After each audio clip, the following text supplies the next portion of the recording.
नमस्कार दोस्तों, मैं आपका अपना राहुल ठाकुर उपस्थित हूँ अपने YouTube चैनल मसाला आपके प्रोग्राम संघर्षों की कहानी अपनी जुबानी में। और आज के जो हमारे मेहमान हैं वो बेहद खास हैं और ख़ास इसलिए हैं कि उन्होंने अपनी जो पहचान है वो अपने दम पर बनाई है। बहुत ही व्यवहार कुशल व्यक्ति हैं और संवेदनशील भी हैं, कुशल संगठनकर्ता हैं। स्वागत है भाई मुनिराज जी आपका बहुत बहुत हमारे YouTube चैनल आपका मसाला पर। बहुत बहुत धन्यवाद राहुल जी।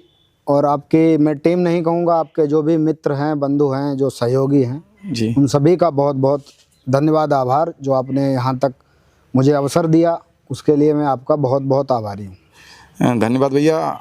हमारा एक सवाल रहता है वो सबसे नॉर्मल रहता है, क्योंकि होना भी चाहिए। जैसे हम लोग शुरुआत में जो हम लोग पढ़ाई करते हैं, कहाँ से हमने स्टार्टिंग की, छोटे से लेकर जब तक हम 18 साल के होते हैं, क्या क्या समस्याएं हमारी शिक्षा में आई, तो आप अपने बारे में बताएं कि आपने जो है शिक्षा कहाँ से, किस विद्यालय से स्टार्ट की।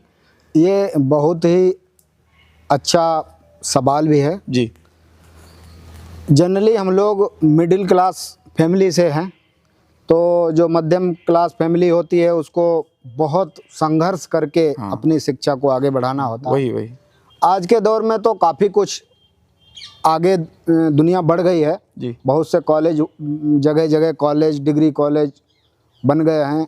आज हर बच्चे के पास बाइक है। जी मेरे समय में जी हम लोगों को 4-4, 5-5 किलोमीटर तक पैदल जाना पड़ता था। गांव के आसपास में शिक्षित कम लोग थे और उस जमाने में दो गांव, 3 गांव छोड़कर पैदल हम लोग जाते थे कोचिंग पढ़ने के लिए। ग्रामीण परिवेश में ही हमारी पढ़ाई हुई है, प्राइवेट तौर पर जो स्कूल चलते थे।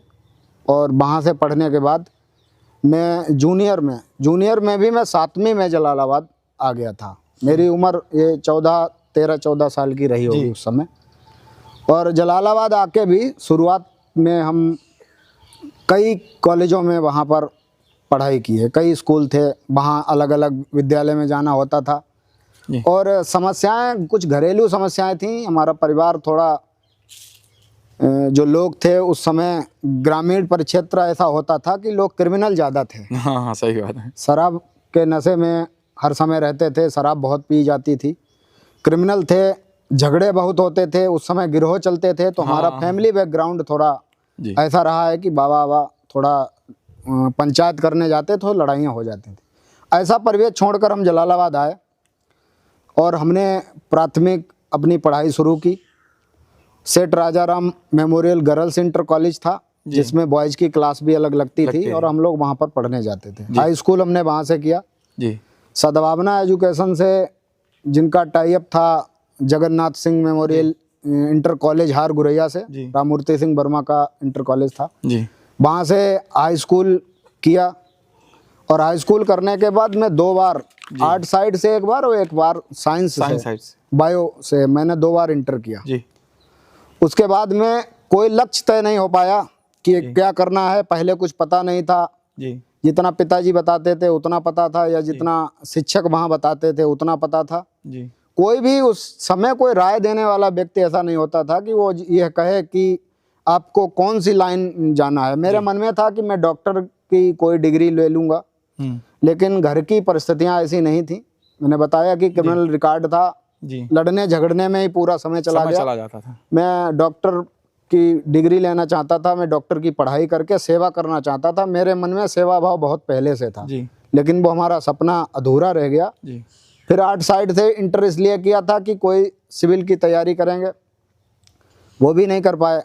तो उसके बाद में फिर मैं बीए करने के लिए, मैं उसमें बीच में उस दरमियान जो संघर्ष का इतना समय रहा है, और जैसा कि हम लोग बैठे हैं तो उसी संघर्ष में मैं इंटर करके, और मेरा भाई पढ़ रहा था, उसका पढ़ने में बहुत मन लगता था, उसको पढ़ाने के लिए मैं नौकरी करने चला गया। और इंटर वहाँ पे छोटा मोटा काम करते करते मैंने बीए पास किया। बीए की पढ़ाई मोहम्मदाबाद से की, मेजर SD सिंह विद्यालय से। और बीए करने के बाद फिर मैं वहाँ पर वहीं से मैंने BSc की बायो से, और उसके बाद में अपना SS लॉ कॉलेज से LLB की डिग्री ली है। वकालत भी पूरी हो गई, BSc भी हो गया, BA भी हो गया, 2 बार इंटर हो गया। जी। और अभी आपने बताया कि डॉक्टरी करने का मन था और डॉक्टरी करके सेवा करते, तो ये डॉक्टरी का शौक रखते रखते हिंदुत्व के सिपाही कब बन गए? तो मेरा इसी में सवाल है, आप ये हिंदुत्व का काम जो है, हिंदुत्व की सेवा जो है, किस उम्र से कर रहे हैं? ये भी बहुत अच्छा सवाल है जी। जब 7वीं में पढ़ रहा था तो 13-14 वर्ष की उम्र रहे होगी, 15 या 16 साल की। उस समय हमारे यहाँ पे जलालाबाद में एक प्रिंस गुप्ता हत्याकांड हुआ था। जी जी हाँ, वो तो बहुत और चर्चित रहा। उस हत्याकांड का खुलासा खैर आज तक नहीं हो पाया है, सपा का शासन था उस समय जी और उसमें सभी लोग आंदोलन कर रहे थे तो हम भी उसमें गए थे जी और उससे पहले से भी हिंदुत्व का काम कर रहे थे। लेकिन वो आंदोलन हुआ तो उसमें एक ऐसा लगा कि उसमें हमने समझा, समाज को समझा कि इस देश में लोकतंत्र है और लोकतंत्र में अगर हमारी प्रशासन बात नहीं मानता है, सरकार बात नहीं मानती है, तो हम लोग क्या है, आंदोलन कर सकते हैं। आंदोलन के माध्यम से अपनी बात जो है सरकार के समक्ष कर सकते हैं। जी। तो उस आंदोलन में मेरा पहली बार 17 की उम्र रही होगी या 18 की उम्र रही होगी, पहली बार मेरा 716 में की धारा में सम्मान मतलब वहाँ से नोटिस आया और नोटिस में काफ़ी लोग डर गए थे। उस समय वहाँ पर एसडीएम के यहाँ पेश होना था, लेकिन मुझे कोई डर नहीं था क्योंकि हमने आंदोलन किया था। हाँ, मुकदमा अगर हो हाँ, हम लोग गए थे, आसानी से गए थे, कोई चिंता नहीं थी। लेकिन जब हम पढ़ाई कर रहे थे सेठ राजाराम से, तो हमारे कई मिलने वाले थे और उनके माध्यम से मैं संघ की शाखा में गया, आरएसएस की शाखा में गया। वहाँ पे धर्मपाल जी उस समय हमारे जिला प्रचारक जी थे और वहाँ उस समय विश्व हिंदू परिषद के जिला मंत्री थे वीरपाल सिंह चौहान जी। तो वह एक दिन शाखा पर आए और उन्होंने एक हिंदुत्व का विषय रखा कि देश दुनिया में हिंदुत्व पर इतना संकट है और हमारे आपके पूर्वज बड़े बलिदानी थे, पराक्रमी थे, जिन्होंने अपनी सीमा में घुसने नहीं दिया। माता पद्मिनी ने जौहर किया, वीर शिवाजी की कहानी, गुरु गोविंद सिंह के 4 बच्चों को जिंदा दीवार में चुना दिया गया, बलिदान हो गया। किसके लिए ये सब हुआ? ये सब हमारी संस्कृति के संरक्षण के लिए और हमारी बहन बेटियों की आबरू के संरक्षण के लिए हुआ। तो थोड़ा हिंदुत्व की भावना वहाँ से जागी, काम चालू हो गया और वहाँ से फिर काम शुरू हो गया। तो ये हिंदुत्व का कार्य करते हुए आपको किन किन चुनौतियों का सामना करना? क्योंकि कोई भी हम कार्य स्टार्ट करते हैं तो चाहे वो धर्म के लिए हो, चाहे किसी के लिए हो, उसमें चुनौतियां बहुत होती हैं। क्या चुनौतियां रही होंगी? चुनौतियों का ये है कि कुछ भी करो आप घर का भी काम करने निकलोगे तो कई बार सामने से बहुत चीजें ऐसी आती हैं जिससे हम नकारात्मक हो जाते हैं कई बार, कि लगता है ये काम हमसे होगा नहीं। शुरुआत में ये सब देखिए, ये सब ईश्वरीय प्रदत्त चीजें हैं जिसको हम गॉड गिफ्ट कहते हैं, कह सकते हैं उसको। और ईश्वर जैसा चाहता है फिर धीरे धीरे आपके जीवन में परिवर्तन होने लगता है। जैसा भी आपने पहले भी कहा था कि मेरा मन था कि मैं डॉक्टर बन जाऊं, लेकिन फिर इधर हिंदुत्व की विचारधारा मेरे मन में आ गई। तो ये सब हिंदुत्व की जो विचारधारा आई, ये ईश्वरीय विचारधारा थी। फिर वो वैसे ही लोग मिलते चले गए। जैसा आपको जाना होगा, जैसा आपको बनना, देखिए आपको बिगड़ना होगा तो आपको वैसे लोग मिल जाएंगे, आपको कुछ बनना होगा तो आपको वैसे लोग मिल जाएंगे, और ये ईश्वरीय सब है। तो धीरे धीरे ऐसा माहौल बना, उस माहौल में गए और उसके बाद में निरंतर बहुत संघर्ष जीवन में रहे। सुख रहा, दुख रहा, अच्छे भी मिले लोग, बुरे भी मिले, हर तरीके के समाज में लोग मिलते हैं। तो हर तरीके के लोग समाज में मिलते रहे और उन सब का सामना करते हुए मैं आगे बढ़ता रहा। 2-3 चीज़ें मैं युवाओं को भी, अपने जो हमारे जो साथी हैं या हमारे बाद की जो पीढ़ी है, आज सोशल मीडिया पे सभी सक्रिय हैं, तो वो भी इस बात को ध्यान रखें। जब भी आप समाज में निकलेंगे तो ये समझ लो आपके साथ 80% नकारात्मक नेगेटिव एनर्जी आपके साथ चलेगी, जो कहेगी नहीं ये करने नहीं देंगे, और 20% व्यक्ति, 40% व्यक्ति पॉजिटिव होता है। हमको पॉजिटिव रहना है हर समय, और तभी हम आगे कुछ कर पाएंगे, उसमें उस दिशा में हम तभी आगे बढ़ पाएंगे। ये युवाओं का है के बारे में मैं कहना चाहता हूँ कि जो आज काम हो रहा है, आज जैसे तब समाज में जो सोशल वर्किंग का तब काम होता था वो ओरिजिनल काम था। 2014 के बाद काफी लोग हिंदुत्व का काम करने लगे, लेकिन 14 से जो पहले किया वो वास्तव में असली काम था। वो तो आप संगठन के साथ वक्त जो है हिंदुत्व का काम करते रहे, तो बीच में ऐसी क्या परिस्थितियां बन गई जो आपने जो है पूज्य संतों और साथियों के साथ मिलकर अपना एक नया संगठन बना दिया?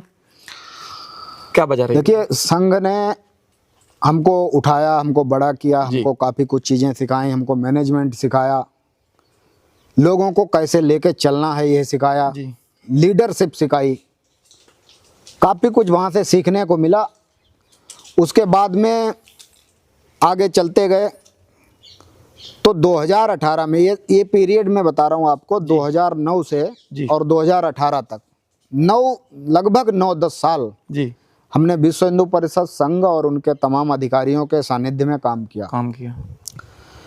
उस दरमियान कई संत मिले, उनका भी समय समय पर मार्गदर्शन प्राप्त हुआ, और अन्य संत ऐसे थे जो समाज के लिए काम कर रहे थे, उनका भी मार्गदर्शन प्राप्त हुआ। ऐसे में काम करते करते 2018 में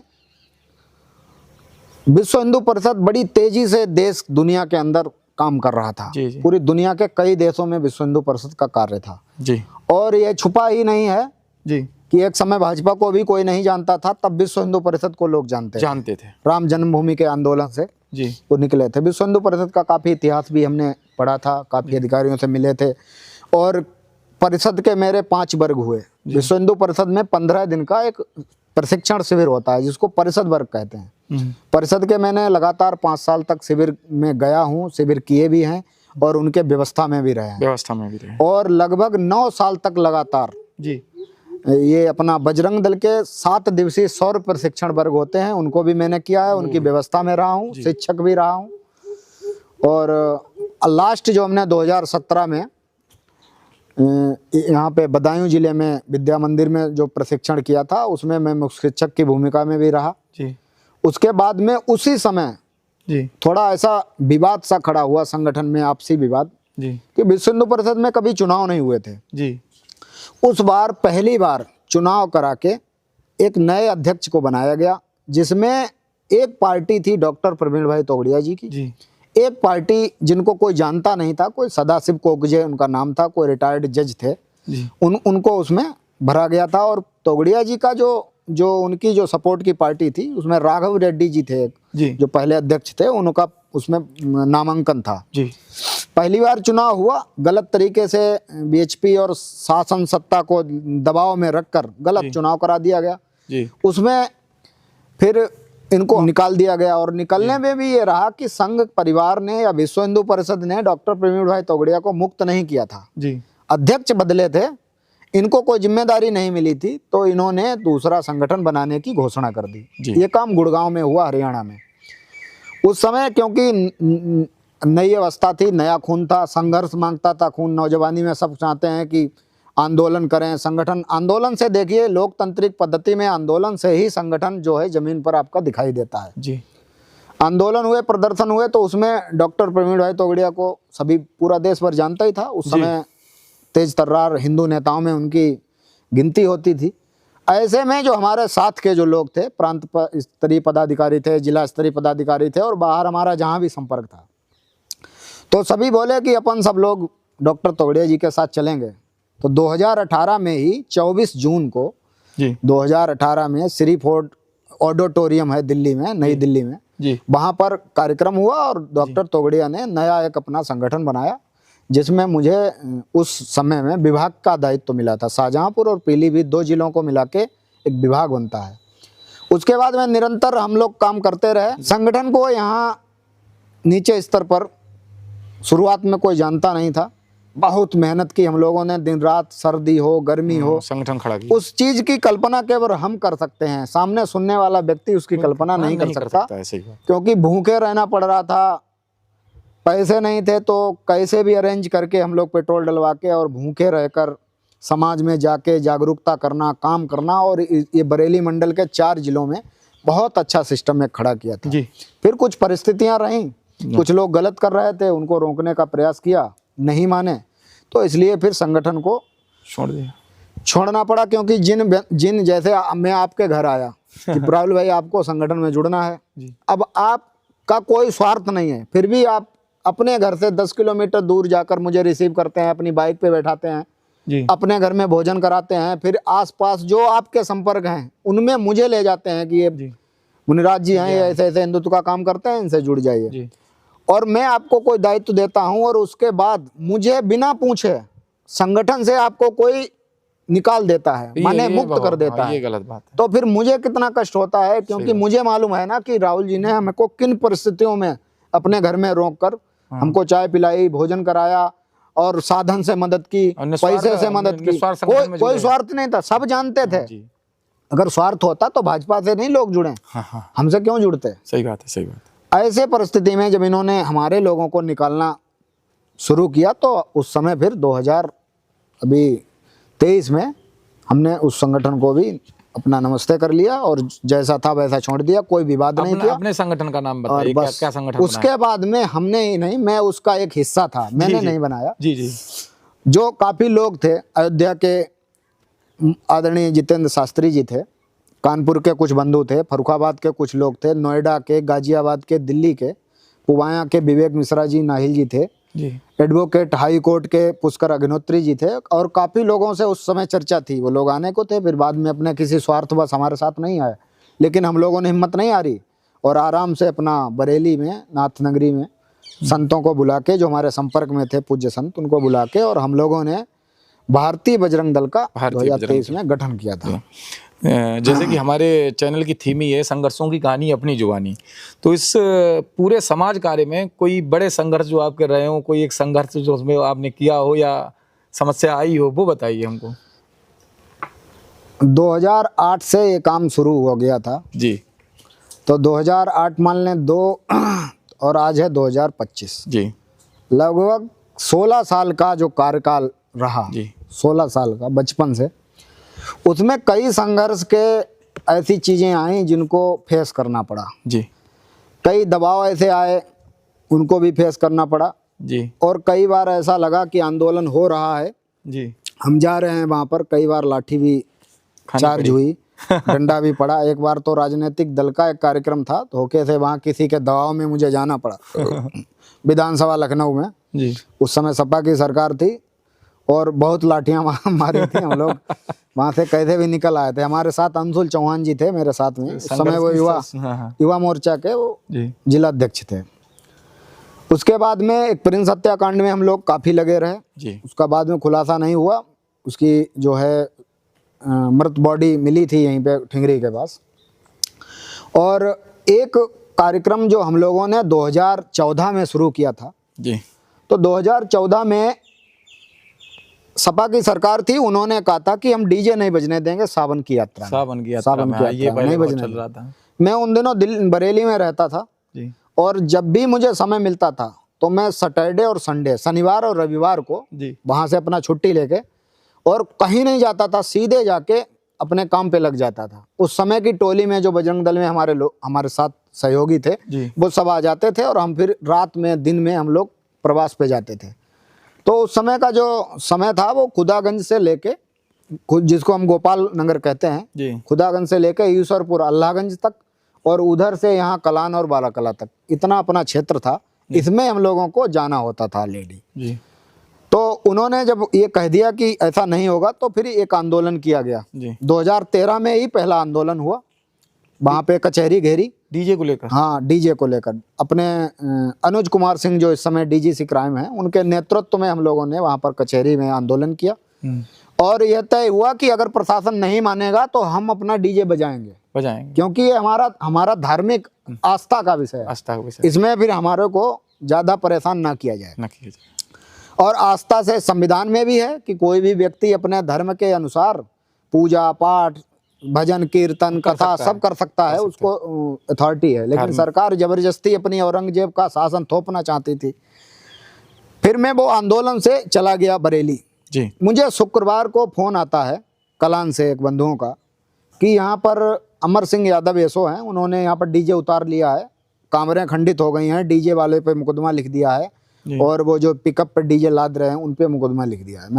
मैं शुक्रवार की रात को वहाँ से निकला और उस समय जो हमारे सहयोगी थे, देखिए उस समय जब सपा की सरकार थी तो काफ़ी लोग जो सपा को भी मानते थे, बसपा में भी थे और अपने भाजपा में भी थे, कांग्रेस में भी थे, सब में थे। उसके बाद भी अगर हम कहते थे तो सभी लोग साथ आकर कार्य करने में लग जाते थे। वो अच्छी बात। हम लोग गए, तय यह किया कि हम भैंसटा कला पर जो है जल चढ़ाएंगे और कोला से जल भरेंगे। तो कोला रामगंगा जी से जल भर के हम लोग जाने को उधर थे, लेकिन फिर हम लोगों ने इधर के लिए डीजे को मोड़ दिया कि इधर चलेंगे। उस समय 25-30 मोटरसाइकिलें थीं, क्योंकि वो सब जमाना जो 2014 का समय है उस समय एक घर में लगभग एक बाइक होती थी, नहीं तो किसी पे होती ही नहीं थी। आज तो बहुत बाइकें हैं, एक घर में 4 हैं, 5 हैं, 3 से कम किसी में नहीं है लगभग। तो उस समय कम बाइकें थी, लेकिन वहाँ से हम लोगों ने हिम्मत जुटाकर और चलना शुरू कर दिया। काफ़ी लोग थे मेरे साथ जी। मैं एक एक का नाम लूंगा तो कुछ छूट हाँ, जाएंगे, तो आदमी व्यक्ति नाराज होता था, मुझे मालूम है, और सभी जानते हैं कि कौन कौन था जी। वहाँ से शुरू कर दिया चलना। डर लग रहा था, लेकिन उससे पहले एक दिन वो अखबार में छपा था कि ज़बरदस्ती डीजे उतार लिया गया। तो वो अखबार की न्यूज को देखकर लोगों के अंदर थोड़ा आक्रोश था। जैसे हम लोग जरियनपुर क्रॉस किए, मिर्जापुर से कई बंदुओं ने अपना दुकान का शटर गिरा दिया और हमारे साथ हो लिया। ऐसे काफिला बढ़ता गया और लगभग 150 बाइकें कलान से गुजरी। जो लोग चला रहे थे वो बाइक पे रुके, बाकी लोग उतरे और वहाँ से जाने लगे साथ में। अच्छी यात्रा निकली, कोई भी पुलिस कोई भी कुछ नहीं आया, परेशान नहीं हुआ। बाद में लोग कहते रहे कि मुकदमा होगा, ये होगा, कुछ नहीं हुआ। ये हमारे जीवन में एक बहुत अच्छा, और वो यात्राएं आज भी लगातार, उसमें भी बड़ा समस्याएं लोगों ने पैदा की कि नाम हो जाएगा, ये हो जाएगा। ये जो इस समय हर वर्ष सावन में बाइक रैली निकलती है, तो यहीं से शुरुआत हुई थी क्या? हाँ, यहीं से शुरुआत हुई। ये पहली यात्रा थी, और उसके बाद लगातार निकलती रही। साथ वाले जो लोग थे वो कई बार भ्रमित करके लोगों को अलग अलग 2-3 यात्राएं निकालते रहे, लेकिन अपनी यात्रा पर कोई फर्क प्रभाव नहीं पड़ा। इस पूरे समय काल में मुनिराज भाई बहुत से लोग आपसे जुड़े होंगे, बहुत से छोड़कर गए होंगे, तो किसी न किसी से कुछ ना कुछ तो सीखने को मिलता होगा। क्या सीखा? सब ऐसा कोई व्यक्ति नहीं है जो कुछ सिखा के नहीं गया, सब सिखा कोई खास सिखा के गया हो, छोड़ के गए कुछ लोग। बहुत व्यक्तिगत किसी का नाम नहीं लूंगा, नहीं लेना है, लेकिन जैसे शुरुआत में लोग जुड़े फिर वो छोड़ गए। कुछ लोग ऐसे थे कि मान लो जैसे किसी को बाहर पढ़ने जाना था, तो वो तो मजबूरी में चला गया कि हम अभी संगठन में काम नहीं कर पाएंगे, हमें आगे की पढ़ाई करनी है। लेकिन वो हमारे टच में लगातार बने रहे। वो जब भी घर पर आते थे, होली पे, दीपावली पे या वैसे कभी, तो सब आके हमसे मिलते थे, और मैं भी उनके घर पर उनसे मिलने जाता था। जी। और बाकी नए लोग आए, पुराने चले गए। मेरे पास रजिस्टर हैं जी, और मेरे पास 20,000 नंबरों का कलेक्शन है। मेरे पास 20,000 नंबर रजिस्टरों में लिखे हुए बाकायदा रखे हुए हैं। बहुत सी चीज़ें रही। 2014 में जब भाजपा चुनाव लड़ रही थी, तो उस समय जो लोकसभा का चुनाव था वो ऐसे लड़ रहे थे जैसे कोई धर्मी युद्ध हो जी। 14 का चुनाव, और मोदी जी को इतना हाईलाइट किया हुआ था उस समय, गांव-गांव जाने का काम और सब। तो उस समय भी काफ़ी नंबर हम मुझे मिले, और काफ़ी उसमें उस समय वो जो रथ आए थे उनका काम मिला था, वो भी किया। तो जो लोग आए मेरे पास, तो बहुत से लोग ऐसे थे कि जिनको बहुत कुछ पता था, लेकिन जब उन्होंने देखा कि ये काम आप कर सकते हो तो उन्होंने बैठ के बाकायदा जैसे भी सिखा पाया। मैं बोल रहा हूँ कि प्रशिक्षणों में गया, परिषद के वर्गों में गया, संघ की आईटीसी में गया, तो हर जगह सीखने को मिला। और उसके बाद में जो कुछ लोग स्वार्थ से जुड़े थे, जैसे बहुत लोग ऐसे होते हैं कि इस स्वार्थ से आते हैं कि मुझे भी कुछ ज़्यादा लोग समाज में काम करेंगे, लोग जानने लगेंगे। तो 2 स्वार्थ होते हैं, या तो हम कोई व्यापार करेंगे तो हमारा चलेगा। दूसरा स्वार्थ कई लोगों का ये रहता है कि हमको ज़्यादा से ज़्यादा लोग जाने। तीसरा स्वार्थ रहता है लोगों का चुनाव का, कि ज़्यादा लोग जानेंगे तो भविष्य में चुनाव लड़ना भी चाहिए। चुनाव लोकतंत्र में सभी को अधिकार भी है। लोग आए तो कुछ लोग साथ रहे, साथ में रहते रहते कुछ लोगों ने दगा भी किया, कुछ लोग अजीब समय पर छोड़ के गए, कुछ लोग सिखा के भी गए। हर तरीके के लोग रहे, लेकिन हमने सबसे पॉजिटिव सोचा हमेशा, कभी भी निगेटिव हम किसी से नहीं हुए। कोई भी आओ, कोई भी जाओ। अभी आपने बताया लोग चुनाव लड़ना चाहते हैं, लड़ना भी चाहिए। तो कई साथियों ने कहा भी मुनिराज भाई से पूछना, और लोग चर्चा में भी ये विषय है हमसे भी कि हाँ, मुनिराज भाई की जो युवाओं में खास पहट है, बहुत मेहनत करते हैं और सारी जगह वो पहुँचते भी हैं। तो कहीं ऐसा तो नहीं आने वाले समय में विधायकी लड़ने का मन बना रहे हैं? चुनाव अगर लड़ना होता तो पहले भी बहुत समय हमने कितने चुनाव करा दिए। जो चुने जाते हैं में योजना होगी लड़ने की, बहुत समय होगा तो देखेंगे। सब लोग जैसा कहेंगे वैसा करेंगे। अभी तक भी हम लोगों के कहने पर भी जो लोगों ने कहा कि हाँ ये चाहिए। अब सब समाज सेवा में आप देख लो, जब आज लोग जब चुनाव लड़ते हैं तब समाज सेवा करते हैं जी। आपने ऐसा देखा होगा, चुनाव जब आ गया चलो बस काम पे लग जाओ। सही बात। जितनी वो समाज सेवा अभी करते हैं, मैंने बचपन में कर दी जब नेकर बांधना नहीं आता था। सही बात। मैं आज तक आपको बता दूं 100 से ज्यादा लोगों को ब्लड दे चुका हूं। बहुत बढ़िया बात, ये 100 से ज्यादा लोगों को ऑन बेड पे रक्तदान उनके करना जो है जाके, बहुत बड़ी बात। और कोई भी 100 में कोई नहीं कह सकता एक भी कि मैंने कभी भी किसी से 2 रुपए लिए हों। जी कभी कोई आज तक कह नहीं सकता कि मैंने किसी से भी लेके किसी को ब्लड दिया हो। और जो ब्लड दिया है वो सभी के, आप जैसे सभी भाइयों के सहयोग से ही वो काम हुआ है। बस मैं उसमें एक माध्यम था, और मैं स्वयं अभी तक 10 बार ब्लड डोनेशन कर चुका हूँ अपने शरीर से। जी जी। मुनराज भाई का शौक क्या शौक रखते हैं?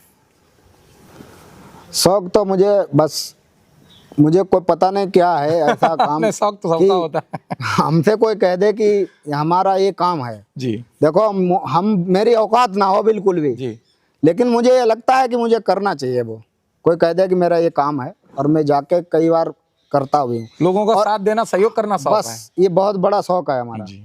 और इसमें कई बार ऐसा हुआ है कि जिनको सहयोग किया उन्होंने समझा कि ये आदमी घर से फालतू है, हाँ समझ, बुलाते ही आ गया यहाँ पे। होता है। उन्होंने कभी भी मेरे जो हमारी जो इच्छा थी या मेरा एक शौक कह लो, ये जो शौक था, इसको वरीयता नहीं दे पाए।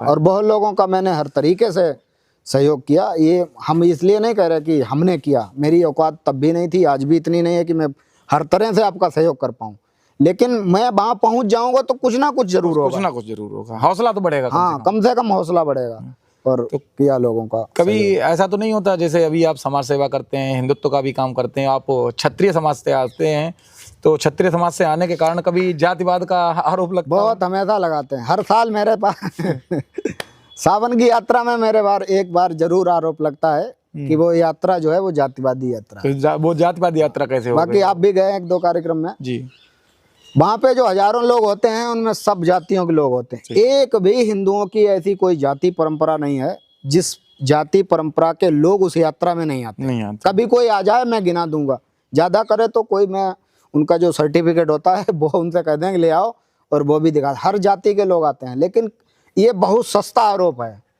ये आरोप जो है बहुत सस्ता, किसी की भी छवि खराब, किसी तुरंत 1 सेकंड में। क्योंकि अब देखो, हम जहाँ हम जन्म लिए, अच्छा हम लोगों की कोई गलती है जी भाई? जहाँ हम पैदा हो गए तो हमारी तो गलती है नहीं, तो ईश्वर की एक संरचना है, उसमें हम किसी के घर में पहुँच गए, आज यहाँ हैं कल वहाँ होते, या इस जन्म के बाद कहीं दूसरी जगह पहुँच जाएंगे। और ऐसा भी नहीं है कोई आवेदन करता हो कि मुझे फला जाति में पैदा कर देना।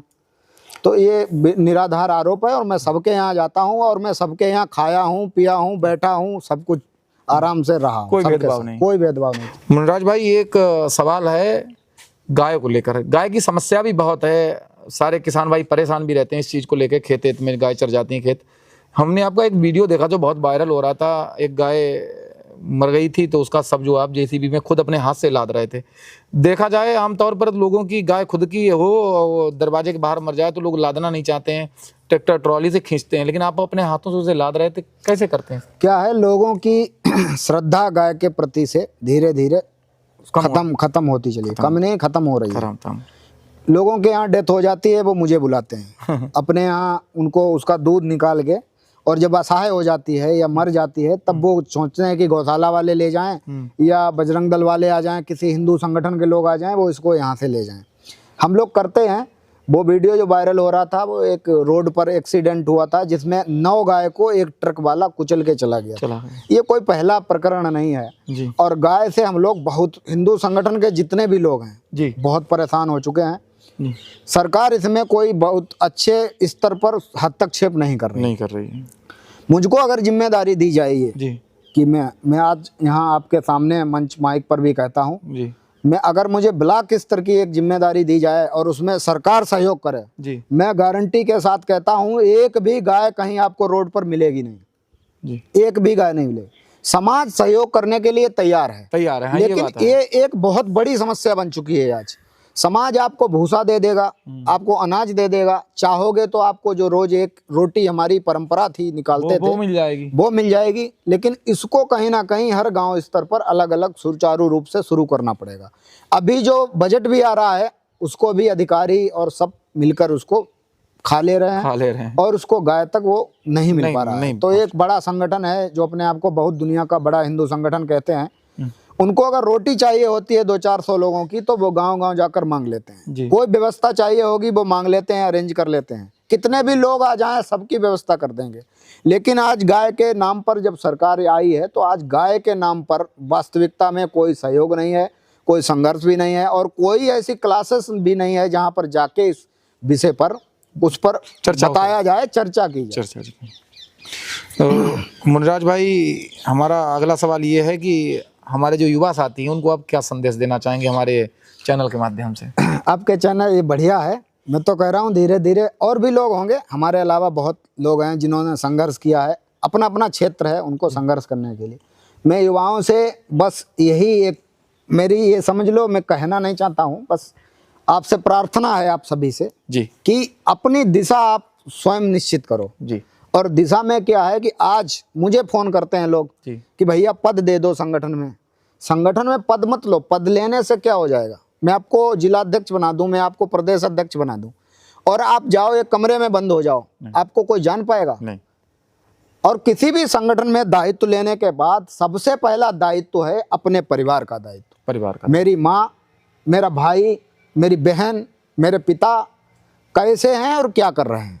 अगर वो असमर्थ हैं, शरीर से कमज़ोर हैं, तो उनकी सेवा करके गांव में जो लोग हैं उनका सबका सम्मान करना शुरू कर दो। आप ऑटोमेटिक स्वतः नेता आप बन जाओगे। गांव में किसी को समस्या हुई, पहुंच गए, हॉस्पिटल में भर्ती है, पहुंच गए, ब्लड चाहिए देने पहुंच गए जी। और कोई समस्या, आप जरूरी नहीं है आप पैसे से किसी की समस्या करो, आप शरीर से किसी का कर सकते हो, जाके खड़े हो सकते हो, हॉस्पिटल जा सकते हो, उसके यहाँ शादी ब्याह हुआ तब जा सकते हो, उसके यहाँ कोई समस्या हुई, डेथ हुई किसी की, तब जाके खड़े हो सकते हो। और उसके बाद में उसी गांव में, उसी क्षेत्र में, उसी मोहल्ले में रहते हुए अपना काम करो और समाज का काम करो। किसी भी नेता की औकात नहीं है कि आपका नाम कोई छुपा सके, नहीं छुपा पाएगा, कोई नहीं छुपा सकता।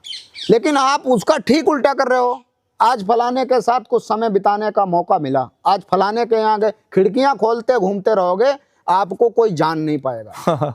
आपको अगर अपना परिचय बनाना है, आप इकल्ला, हमसे भी लोग कहते हैं एक अकेले चल रहे हैं, तो अकेले चल रहे हैं तो कौन है इनके साथ? कोई साथ नहीं है। साथ कौन था? भगवान ने पैदा किया, माँ के गर्भ से जन्म लिया, तब क्या कोई साथ आया? कोई नहीं साथ आया। माँ बाप साथ नहीं रहेंगे, भाई साथ नहीं रहेगा, एक समय के बाद ये दुनिया भी साथ नहीं रहेगी। इसलिए इकला चलो रे की आदत डाल लो और जिस दिन ये आदत आपकी पड़ गई, आपने भय छोड़ दिया दुनिया का जी, तो आप समझ लो आप लीडरशिप आपके अंदर आ जाएगी जी। और लीडरशिप हर जगह होनी चाहिए। इतना बड़ा, अभी अगले किसी वीडियो पर उस विषय पर चर्चा करेंगे, इतना बड़ा इस्लाम का विषय आज दुनिया के आगे, पूरी दुनिया परेशान है, हम नहीं परेशान है। पूरी दुनिया, जिस इंग्लैंड ने पूरे दुनिया पर शासन किया, दुनिया के कई देशों पर उन्होंने शासन किया, भारत पर भी शासन किया जी। आज इंग्लैंड पर शासन करने वाला यही इस्लाम का मानने वाले, आज इंग्लैंड वहाँ के मेयर, लंदन के नेता, वो सब इस्लाम के लोग हैं। तो इसलिए ये जो परिवर्तन हो रहा है, तो इस परिवर्तन में स्वयं को खड़ा करो और हर गांव मोहल्ले में एक नेता होना चाहिए। लीडरशिप जब डेवलप होगी तो हम आगे बढ़ जाएंगे और कोई भी उसमें रोक नहीं सकता। इसलिए नेताओं का पीछा छोड़ दो और स्वतः हाथ से खड़े हो जाओ कि मैं स्वयं अकेले करूंगा और जो सोशल वर्किंग करते हो उनका माध्यम ले लो और उनके साथ फिर आगे बढ़ जाओ। जीवन में किसी को धोखा ना दो। हमको कोई धोखा दे जाए कोई बात नहीं, हम झूठ नहीं बोलेंगे जीवन में कभी भी, किसी को अंधेरे में नहीं रखेंगे। अभी करते क्या है, चार लोग जानने लगे, थाने में जानने लगे, विधायक जी जानने लगे, प्रमुख जी जानने लगे, तो उसके बाद क्या करते हैं कि फिर वो धीरे से अपना कमाई चालू कर देते हैं। झूठ बोल, पैसा लो, समाज का काम करोगे, पैसा लिए बिना नहीं चलेगा। लेकिन हम सीधे जाएंगे कि राहुल भाई 500 रुपए, 1000 रुपए की जरूरत है, ये काम करना है, आपकी इच्छा होगी आप दोगे, नहीं होगी हम दूसरे पे मांग लेंगे। वही कहते हैं ना, भीख नहीं दोगे तो तुम ही थोड़ी फोड़ दोगे। तो ये है, मतलब झूठ मत बोलो कि हम तुम्हारी नौकरी लगवा देंगे, ये 10,000 रुपए दो, लाओ तुम्हारा ये काम ट्रांसफर करवा देंगे, लाओ ये करवा देंगे। ये इस नाम पर जब भी आप रुपया लेने लगोगे, समाज से आपकी स्वीकार्यता खत्म हो जाएगी और फिर जैसे सब घूम रहे हैं वैसे आप भी घूमोगे। बहुत बढ़िया बात है। तो मुनिराज भाई की भविष्य की योजना क्या है? ये मेरा अंतिम सवाल भी है और महत्वपूर्ण भी है। देखो अभी तक जो भविष्य की योजना क्या है मुझे नहीं पता। हमसे भी, हम जब दिल्ली वगैरह जहाँ हमारे मिलने वाले हैं हम जाते हैं, हमारे बड़े भाई भी हैं बहुत लोग जी। और वो हमसे कहते हैं कि कब तक ये करते रहोगे, कुछ और सोचो। हमारे फैमिली के भी लोग करते रहते हैं कि कब तक ये करोगे। जैसे मुझसे 2 प्रेशर होते हैं। हमारे साथ वाले आते हैं कि हम लोग मदद करेंगे आपकी आर्थिक रूप से। मैं आर्थिक रूप से कभी इसलिए मजबूत नहीं हो पाया कि मैंने प्रॉपर कोई काम नहीं कर पाया, नौकरी नहीं कर पाई, घर परिवार पे ही डिपेंड रहते हैं। तो घर परिवार से ज़मीन से जितना आ जाता है और 2-1 काम हमने छोटे छोटे कर रखे हैं। और 5-7 भाई हमारे ऐसे हैं जो सुन रहे होंगे जी। वो हमको महीने में, साल में, 6 महीने में हमको बिना मतलब उनका कोई स्वार्थ नहीं है, फिर भी हमको फ़ोन करते हैं कि आप कहाँ कष्ट में हो, दुख में हो, कहाँ हो और क्या ज़रूरत है जी। मुझे कपड़े तक, जूते तक लेके देने वाले हमारे वही भाई हैं जो बाहर रहते हैं और बाहर रहते हुए मेरा बहुत सहयोग करते हैं। तो वो सवाल था, तो वही लोग कहते हैं कि आप कुछ करो, या तो बिजनेस कर लो या नौकरी करो, या फिर अगर समाज सेवा कर ही रहे हो तो पूरे रूप से आप पॉलिटिक्स में चले जाओ। क्योंकि ये समाज की जो सेवा है अगर सही तरीके से की जाए तो कुर्सी जरूरी हाँ, होती है। कुर्सी जरूरी इसलिए है कि कई बार हम लाइन में खड़े रहते हैं, कोई पूछता नहीं है। अच्छा, अपना स्वभाव ऐसा है नहीं कि हम किसी से बदतमीजी करने लगे। दूसरा ये भी होता है कि कभी किसी को सड़क की जरूरत है, नाली की जरूरत है, हाँ, वो शौचालय की जरूरत हम है, तो फिर किसी वो की, कुर्सी पे ही हो सकता हाँ, है। किसी की हम वो पूरी भी नहीं कर पाते हैं। और आगे तो ये सभी लोग कभी तय करेंगे तो ये करेंगे, लेकिन अभी भविष्य का ऐसा कोई प्लान नहीं है। जी। समाज सेवा का काम कर रहे हैं। इससे क्या है, हम ये सोच सकते हैं कि हमने 10 लोग सुधारे तो हमने बहुत बड़ा काम कर दिया। बहुत बड़ा। क्योंकि आज मंदिर में जाओ जी। मंदिर में घंटी बजाओ, प्रसाद चढ़ाओ, मत्था टेको, पुजारी जी के पैर छुओ और चले आओ। जी। मस्जिद में जो जाता है वहां पर ये कुछ नहीं करता है, वहां पे जाता है, तकरीर सुनता है, अपने धर्म का उसको ज्ञान है। आज छोटे से भी मुसलमान के बच्चे को आप मिलोगे, उसको अपने धर्म का पूरा ज्ञान है। लेकिन हमारे बच्चों को क्या है, कुछ नहीं, हमारे बच्चों को धर्म का ज्ञान ही नहीं है।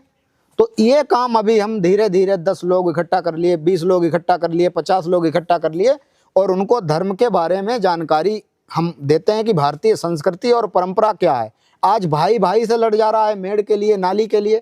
लेकिन अगर यही भारतीय संस्कृति परंपरा पढ़ी हो और ये पढ़ा होता कि भगवान श्री कृष्ण और सुदामा की मित्रता के बारे में पढ़ा होता, और अगर ये पढ़ा होता कि भगवान राम को वनवास हो गया, भरत को राजगद्दी मिली, फिर भी अरबों खरबों की संपत्ति को ठोकर मारकर वह व्यक्ति राम जी के पीछे भरत चले गए कि नहीं भैया तुम बैठो गद्दी पे। उन्होंने कहा हम नहीं बैठेंगे क्योंकि 14 वर्ष तक पिता ने कहा है इसलिए मुझे वनवास रहना है। अगर ये कहानी हमारे बच्चों ने पढ़ी होती तो ये लड़ाई झगड़े होते ही नहीं। सही बात। ये मैं सोच रहा हूँ कि अभी हमारा ये काम चल रहा है और मैं इस पे काम कर रहा हूँ। बाकी आगे क्या होगा वो ईश्वर तय करेगा। तो मनोराज भाई, हमारे कार्यक्रम संघर्षों की कहानी अपनी जुबानी में जो समय देने के लिए, अपना महत्वपूर्ण समय देने के लिए बहुत बहुत धन्यवाद, आभार। और दोस्तों, मिलते हैं अगले प्रोग्राम में एक नए मेहमान के साथ। तब तक के लिए राम राम। जय श्री राम।